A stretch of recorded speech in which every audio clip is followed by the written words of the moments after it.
You need to understand the iPad gestures if we want to add any gestures to the My iPad World app for the iPad. People use their fingers, of course, to select and manipulate objects.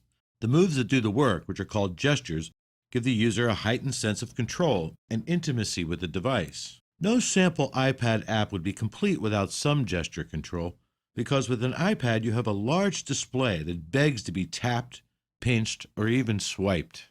But the thing about an iPad is that you also have to make the user interface large enough for tapping.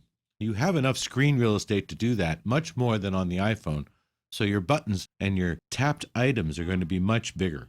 Now, there are several standard gestures available that you already know from the iPhone. You can tap, which is to press or select something, like a single mouse click. You can drag, which is scroll or pan, move side by side. You can flick, which is to scroll or pan quickly. You can swipe, which is like a flick, but in a table view row, it reveals a delete button. You can double tap, which is to zoom in and display a block of content or an image in the center, or double tap to zoom out if you've already zoomed in. As you learn with the iPhone app, we put in a pinch open or an unpinch in order to bring up our flip side view. Usually, an unpinch will do a zoom in, and a pinch close will do a zoom out.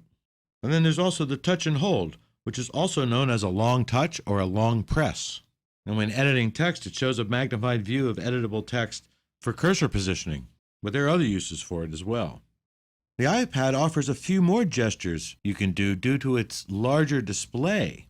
You can have true multi-finger, multi-touch gestures, such as two-finger swipes, or three-finger twirls, or two different hands. These are all gestures that weren't really possible on the iPhone's tiny screen. For example, in touch hockey, you can have two players, two different fingers. In GarageBand, you can use multiple fingers to play chords on a guitar. In apps like Keynote, you can drag multiple slides using two hands. Of course, the only problem I see with two-hand gestures is that on a table, the original iPad might wobble too much because of its curved back. So that would leave only your legs as proper support for two-handed gestures. But that problem goes away with the sleeker iPad 2. So you see lots of touch, hold, swipes, and flicks in iPad apps more than iPhone apps. And of course, two-finger and even three-finger gestures.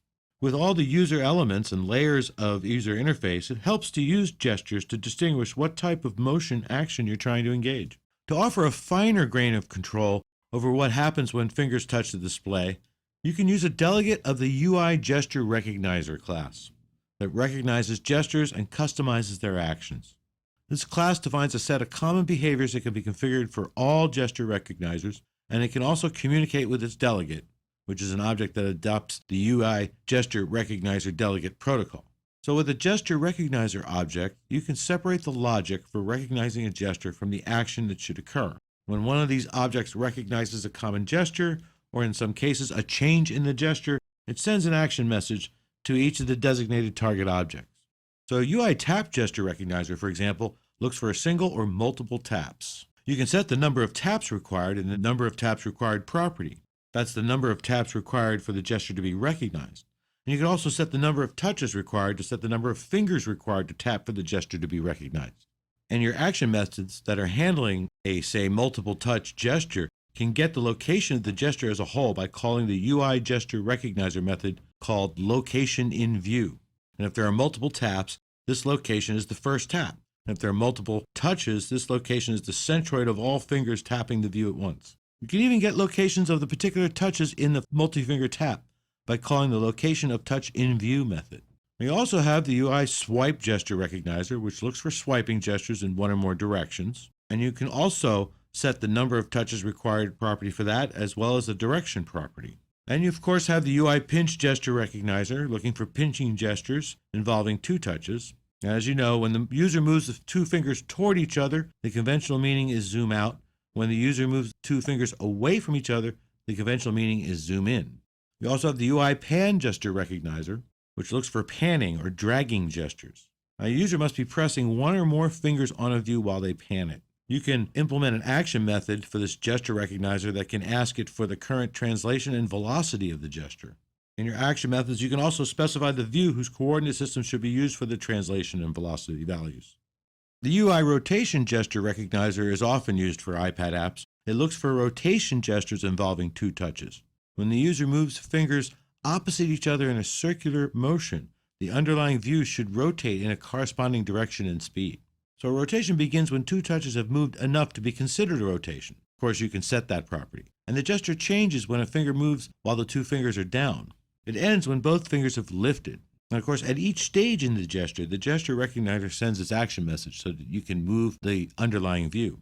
Now, the UI long press gesture recognizer looks for the long press, or also known as long touch or the touch and hold. The user has to press one or more fingers on a view for at least a specified period of time for the action message to be sent. Of course, you can set that period of time in a property. The fingers may move only a specified distance for the gesture to be recognized. If they move beyond this limit, the gesture fails, because really, if it moves, it's probably more like a swipe than a long touch. So yeah, you have the properties, number of touches required to figure out whether it really is a long press, and the minimum press duration so that you can figure out whether it's been touched for a long enough period of time. You even have the allowable movement property to figure out whether the touch has moved beyond the allowable range of movement during the long press. So I strongly suggest that you use the standard gestures in your app as they were designed to be used. Even so, the iPad's multi-touch hardware and software let you go beyond standard gestures when appropriate. Because you can monitor the movement of each finger to detect gestures, you can create your own, but use that capability sparingly, only when it's undoubtedly the right thing to do in your application, such as in GarageBand. You couldn't possibly be playing the guitar with multiple fingers without that kind of capability.